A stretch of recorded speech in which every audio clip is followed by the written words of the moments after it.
arestado ang isang babaeng Bolivian dahil sa tangkang pagpuslit ng liquid cocaine sa NAIA. Yan ang tinutukan ni Jay Sabale. Walang snow sa Pilipinas, pero sadyang dito raw ide-deliver ang mga winter jacket na ito na naharang sa NAIA Terminal 1 bago mag-alas 7 kagabi. Sa loob kasi ng mga ito, isiniksik ang mga plastic na may lamang liquid form ng cocaine. Positibong droga ang mga ito, batay sa resulta ng 2 field test ng PDEA.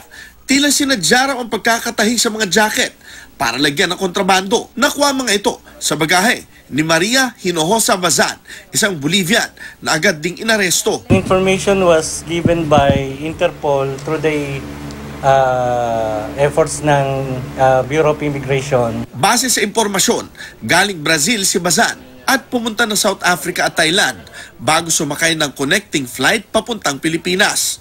Nakakaintindi bagamat hirap mag-Ingles ang suspect. Ang alam lang daw niya ay may pagdadalhan siya ng jacket at makakakuha siya ng tulong. No speak o cocaine jacket. You don't know No. Ayuda for me. For you? Operation Benin Children. Based sa interview sa kanya kanina, ang sabi niya ay ipinadala ito ng boyfriend ng kaibigan niyang babae. Opo. Kapalit daw po ng ano po kaya, sir?